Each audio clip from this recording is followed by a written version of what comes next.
Yang dibangun itu bukan tempat hiburan buat orang lalai. Rumah Allah Subhanahu wa taala yang akan dibacakan di sana kalamullah, akan ditegakkan di sana azan. Bagi orang yang melarang manusia untuk membangun masjid Allah Subhanahu wa taala, kezaliman. Betul. Masjid Imam Ahmad bin Hanbal mirip dengan kisah Ahmad bin Hanbal rahimahullah. Mirip sekali dan perjuangannya. Mereka menyuarakan tauhid agar menyembah Allah. Itu memang perintah agama. Ya, mereka mencegah manusia dari perbuatan kesyirikan, itu perintah agama. Mereka menyerukan dakwah yang didakwakan Nabi SAW. Di mana masalahnya? Memecah belah. Siapa yang memecah belah? Ketika kita menyuruh kepada Allah dan Rasulnya, itu bukan memecah belah. Itulah seharusnya kita serukan. Bismillah. Assalamualaikum warahmatullahi wabarakatuh. Assalamualaikum warahmatullahi wabarakatuh. Alhamdulillahirabbil alamin wa bihi nasta'in ala umuri dunya waddin wa sallallahu ala nabiyyina Muhammadin wa ala alihi wa ashabihi ajma'in amma ba'd. Pemirsa SNTV rahimani wa rahimakumullah. Kita masuk lagi di dalam acara podcast SNTV Bincang bareng dengan Ustadz. Alhamdulillah di sini kita sudah bersama dengan Ustadz Feroz, hafizahullah taala. Ustadz sehat Ustadz? Alhamdulillah khair. Insyaallah. Nah, malam ini kita bincang tentang masalah masjid, Ustaz. Iya. Ya, jadi masjid ini ada suatu fenomena di negara kita, Ustaz, yang sedang hot di sosmed, ya. Dan kita sekarang ingin mengupas ya pada kesempatan kali ini. Dan sebelum kita masuk di pembahasan kita coba melihat bagaimana kira-kira kondisi masjid di zaman Rasulullah SAW. Ya, kalau kita melihat misalnya ketika Nabi SAW hijrah ke Madinah, pertama kali yang dilakukan oleh Nabi, katanya di dalam riwayat di situ disebutkan bahwa Nabi membangun masjid. Nah, apakah itu betul atau seperti apa kisahnya, Ustaz? Ya, bismillah, alhamdulillah ba'du. Tentu benar ketika Nabi tiba di Madinah, ya, amalan yang paling pertama kali Nabi yang mulia SAW lakukan adalah mendirikan masjid, membangun masjid. Karena masjid adalah merupakan ruh orang-orang beriman. Di sanalah mereka berkumpul bersama untuk mendengarkan daripada Nabi SAW berbagai macam pencerahan. Di sanalah mereka mengerjakan salat, dan ketika itu banyak sekali fungsi-fungsi masjid. Di sana mereka bermusyawarah, di sana mereka ambil keputusan, di sana mereka menyusun strategi perang, di sana mereka menyelesaikan perkara-perkara persisihan. Ya, bahkan di sana mereka Rasulullah izinkan untuk bermain-main dengan tombak sebagaimana dalam riwayat. Ya, orang-orang Habasyah bermain-main dengan tombak pada hari raya, ya, untuk menghibur kaum muslimin. Jadi fungsinya begitu besar dalam Islam. Banyak, Ustaz, ya? Iya. Oke. Nah, jadi ada juga katanya di zaman Nabi itu ada masjid yang sempat dirobohkan Nabi SAW. Iya. Nah, itu bagaimana kisahnya, Ustaz? Adapun masjid yang dirobohkan Nabi adalah masjid yang disebut dengan nama Masjid Dirar. Ya, Masjid Dirar ini adalah masjid yang dibangun oleh kaum munafikin. Ketika Nabi SAW akan bergegas berangkat kepada perang Tabuk, mereka bangun masjid. Dan ketika itu mereka mendatangi Nabi yang mulia SAW. Mereka katakan, ya Rasulullah, kami sudah bangun masjid untuk kaum muslimin, untuk orang-orang yang datang tak memiliki tempat tinggal di sini bersama kami. Tolonglah Anda datang, ya Rasulullah, salatlah di tempat ini. Kata Nabi, nanti selepas pulang dari Tabuk, insya Allah kami akan salat di sini. Tapi ketika Nabi SAW akan bertolak menuju kota Madinah, di tengah jalan turunlah ayat memberitakan Nabi bahwasanya mereka ini membangun masjid bukan karena Allah. Ya, mereka yang membangun masjid untuk memecah belah kaum muslimin. Tempat berkumpul kaum munafikin untuk mengatur strategi bagaimana untuk melemahkan Islam dan kaum muslimin. Tempat berkumpulnya musuh-musuh Allah untuk membuat makar. Maka Nabi tak tahu, ini perkara gaib. Betul. Maka Allah SWT beritahu kepada Nabi yang mulia sallallahu alaihi wasallam, mereka ini membangun masjid bukan untuk Allah SWT. Ya, tapi untuk membuat kacau balau kaum muslimin, memecah belah kaum muslimin. Sarang tempat berkumpulnya kaum munafikin dan tokoh-tokoh yang anti dengan Nabi yang mulia SAW. Oh, intinya di situ, Ustaz, ya? Ya, akhirnya ketika Nabi sampai di sana, Nabi bukan salat, bahkan Nabi bakar. Maka larilah mereka tunggang langgang. Karena itulah Allah mengatakan kepada nabinya, la masjidun usisa 'ala taqwa min awal yaumin ahaqqu an taquma fih. Lebih baik kau salat di masjid yang dibangun dari takwa. Itu masjid Nabi atau Masjid Quba. Adapun ini masjid dibangun bukan atas ketakwaan, dibangun di atas untuk memecah belah kaum muslimin. Walladzina ittakhadhu masjidan diraran wa tafriqan bainal mu'minin wa irsadan liman haraba Allah wa rasulah. Mereka membangun masjid untuk memecah belah, untuk memata-matai gerakan Rasulullah dan para sahabat. Ya, karena itulah wajar untuk dihancurkan Nabi SAW. Ini masjid untuk kemudaratan dibangun. Namanya Masjid Dirar. Ya. Nah, ini ada kaitannya dengan masjid yang sedang hangat sekarang ini, Ustaz. Ya, mungkin jadi kisahnya masjid ini sudah, kalau kita bisa sebut namanya Ustaz ya, Masjid Imam Ahmad bin Hanbal, Ustaz, Miyah. Ini letaknya di daerah Bogor kota. Dan saya pernah berkunjung di situ. Memang sekarang sudah ditutup, ya, dipagarin. Nah, di situ dari beberapa tahun yang silam mereka ingin melakukan pembangunan, tetapi mungkin ada oknum tertentu yang menghambat mereka untuk melakukan pembangunan sehingga ditutup.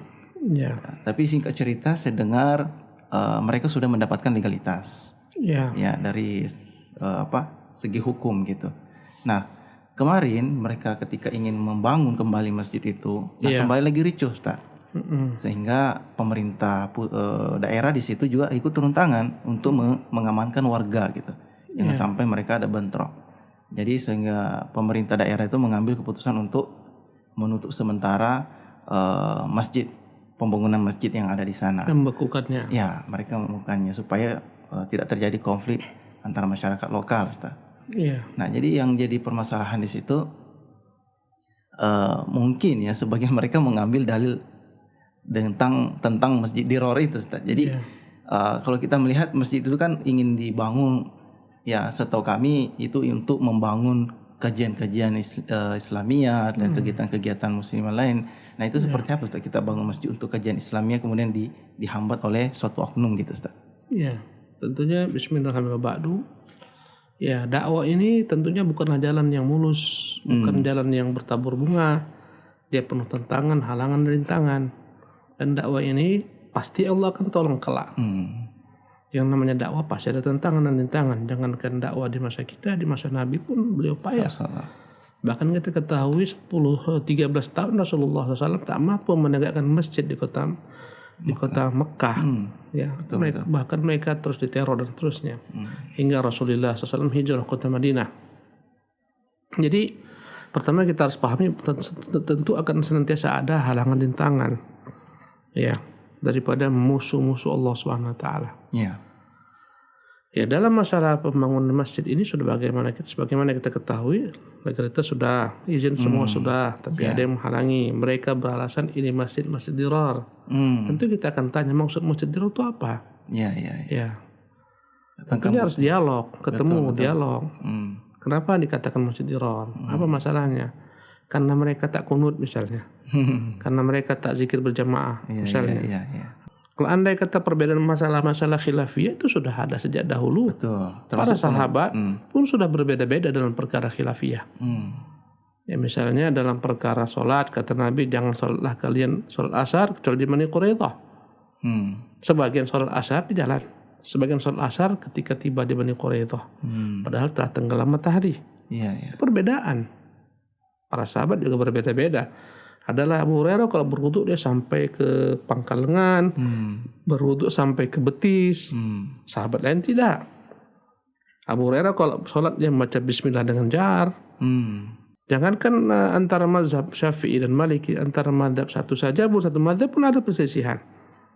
Misalnya dalam mazhab Imam Abu Hanifah, banyak perkataan Abu Hanifah ditolak oleh dua muridnya, Imam Muhammad bin Hasan Asy-Syaibani, kemudian Imam satu lagi Yusuf Al-Qadhi. Biasa.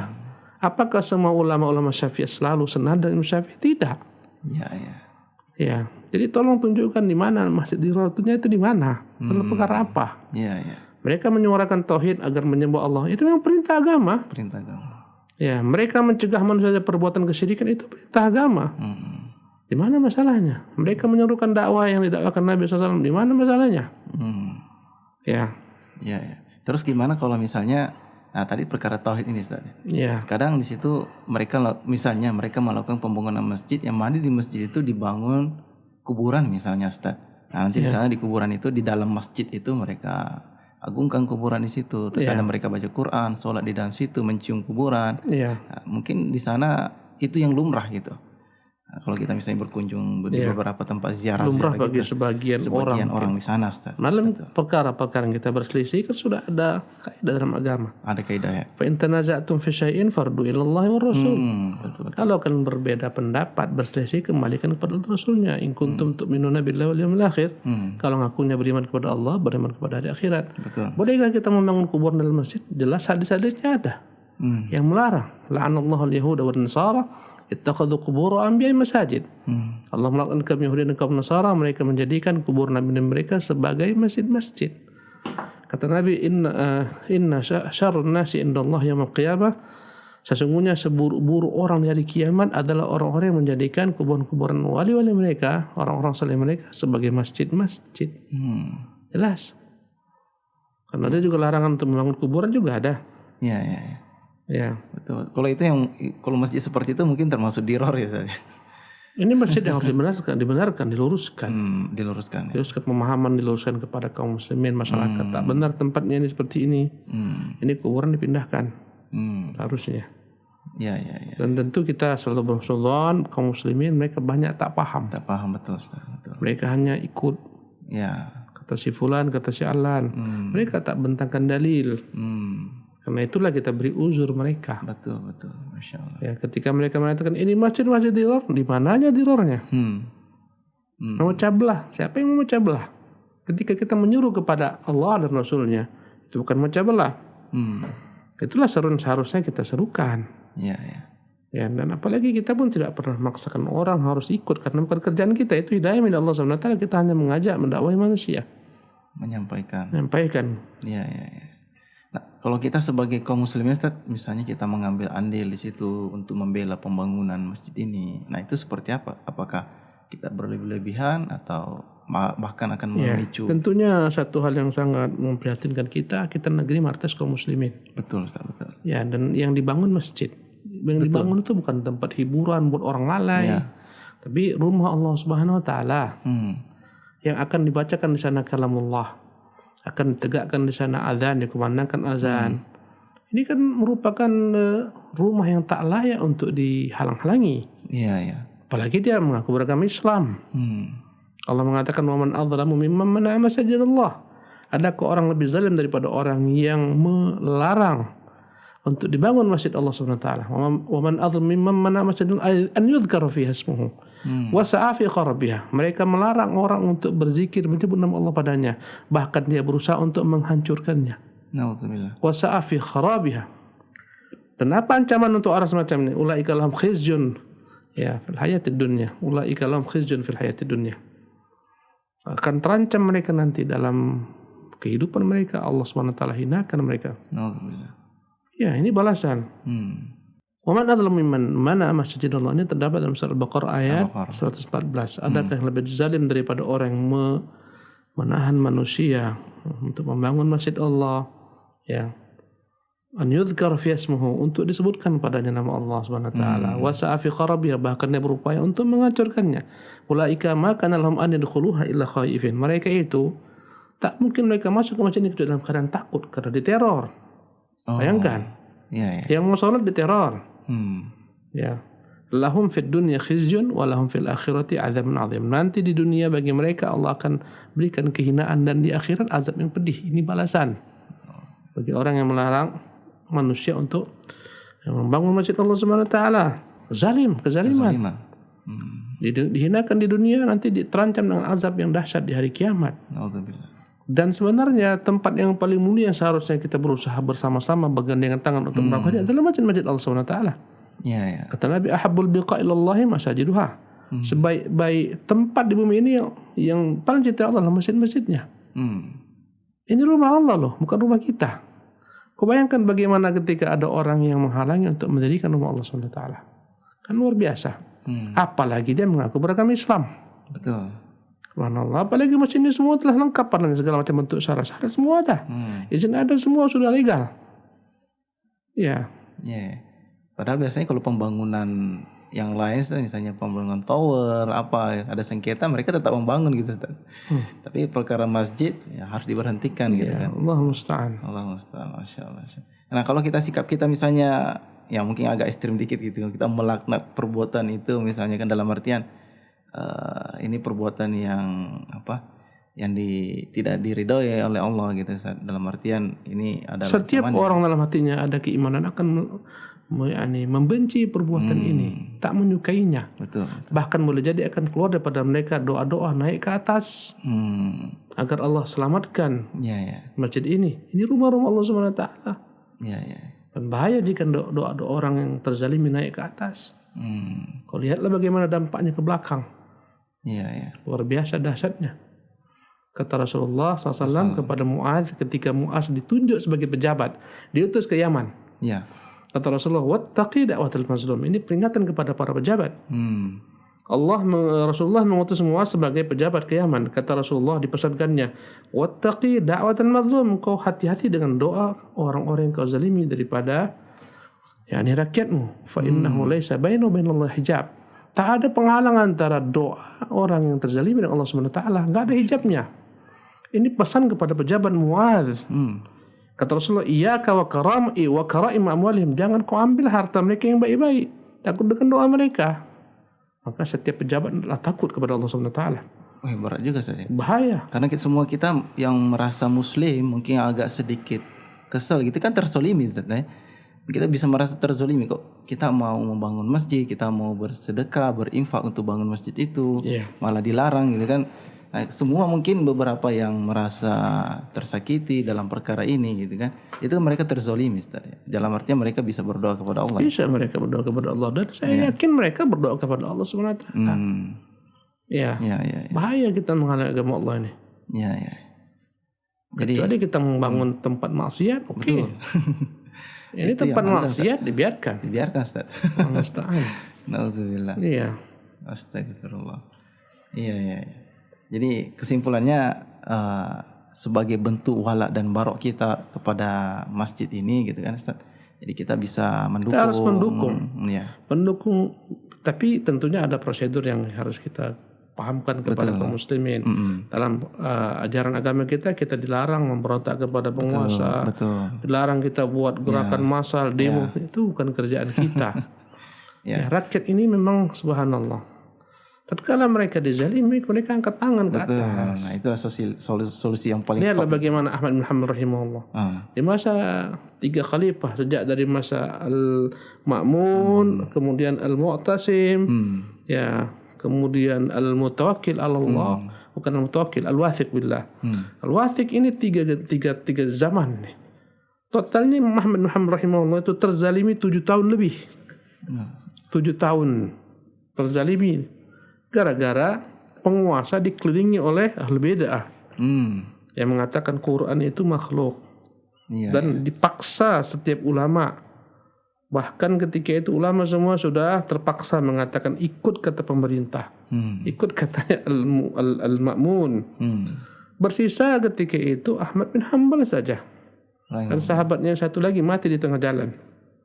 Dan kita melihat bagaimana akhirnya ulama-ulama ini yang mereka bersepakat memberikan vonis Ahmad bin Hanbal halal darahnya ditumpahkan. Mereka sepakat. Mereka memerintahkan raja-raja ini Ahmad bin Hanbal kafir, halal darahnya tumpahkan darahnya. Tapi raja bimbang, raja khawatir ketika itu.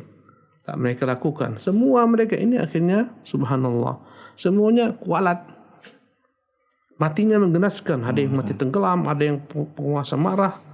Akhirnya dipenjara pada tempat yang begitu kecilnya, subhanallah. Ada yang seluruh tubuhnya terkena penyakit kulit yang membuat busuk tubuhnya, subhanallah. Semua mereka. Ini balasan dari Allah Subhanahu wa taala terhadap kezaliman. Karena mereka menghalangi kebenaran. Dan Ahmad bin Hanbal akhirnya Allah angkat namanya. Masjid Imam Ahmad bin Hanbal mirip dengan kisah Ahmad bin Hanbal rahimahullah. Mirip sekali dan perjuangannya. Kita tak punya senjata.